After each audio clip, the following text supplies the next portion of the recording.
ये उठिए ही नहीं कभी। घोड़ा लौटाल दिया। महाराज खेतों की तरफ चले हैं और जब खेतों पर पहुंचे बड़ी रानी ने जब अपने महाराज को देखा आंखों में आंसू भर गए। जवाब दिया कैसे आना हुआ महाराज। रानी सुनीति सवाल करती है भगवान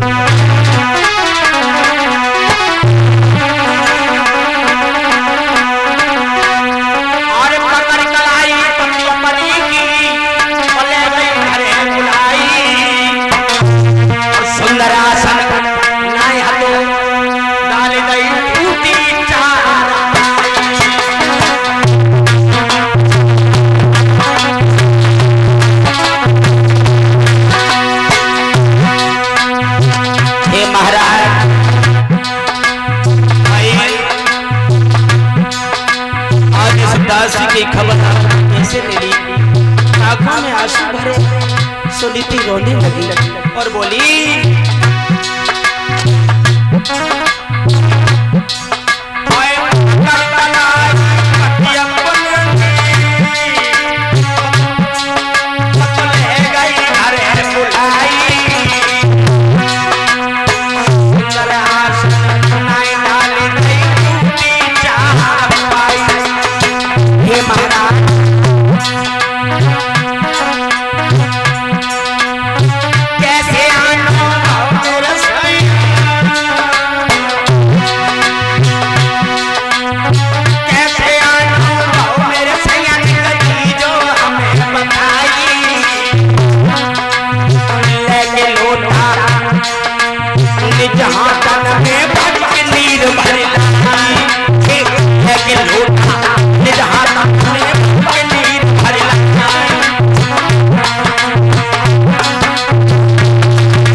करती है।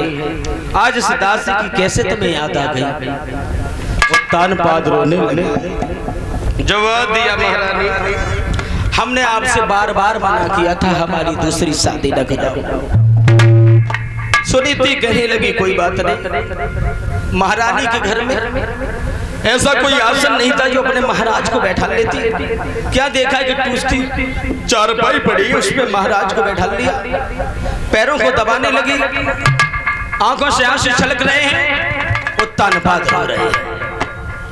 महाराज उत्तानपाद ने सारी रात्रि वहीं व्यतीत की है। तो भगवान की ऐसी कृपा बड़ी रानी गर्भ धारण करती है। और जब सवेरा लौट करके महलों की तरफ चले हैं तो क्या देखा छोटी रानी दरवाजे पर तलवार लिए हुए खड़ी है। और जब महारानी ने महाराज को देखा समझ गई लगता है आज ये सौत के आंगन में गए थे। महाराज तब तक पहुंच गए। छोटी रानी कहने लगी ओए मैंने क्या कहा सारी रात कहाँ रहे।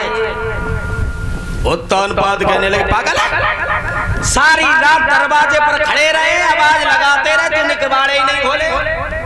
छोटी रानी कहने लगी मैं जानती हूँ सारी रात तुम कहाँ रहे। उत्तानपाद कहने लगे मतलब बोले मतलब सुनो हमें मालूम है। तो छोटी रानी महाराज से बोली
सारी रात कहाँ रहे? सौत के उत्तानपाद कहने लगे जब देखो तब उसी की बात, ले हमारी तलवार और जाकर खेतों में रह रही मार दे, मार दे। छोटी रानी कहने लगी इसका मतलब तुम गए नहीं, जाना भी हम बताएं दे। महाराज उत्तानपाद महलों में घुसे, सारी रात लेट करके विश्राम किया। भगवान की ऐसी कृपा, छोटी रानी भी गर्भ धारण कर गई। समय व्यतीत होने लगा। जब प्रसव का समय आया तो बड़ी के गर्भ से एक बच्चे ने जन्म लिया, और इधर छोटी रानी के गर्भ से एक पुत्र का जन्म हुआ। और जब सुनीति के गर्भ से बच्चे ने जन्म लिया तब महारानी सुनीति बैठी हुई रो रही है, पिछली बातें याद कर रही है। कैसी है मेरी किस्मत, अगर ये पुत्र हमें भगवान हमारे महलों में दे देता तो ये दिन हमें देखने के लिए नहीं मिलेंगे। तो महारानी सुनीति याद करती है,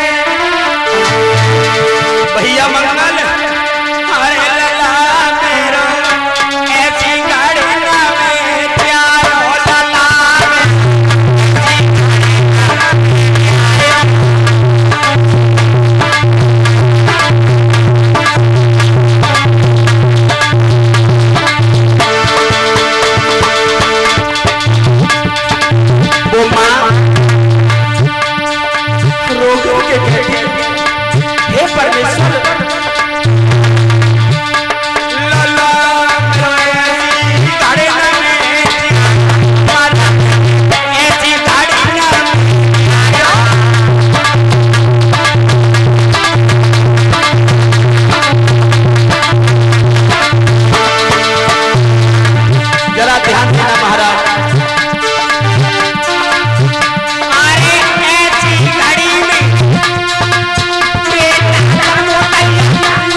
बच्चे का जन्म।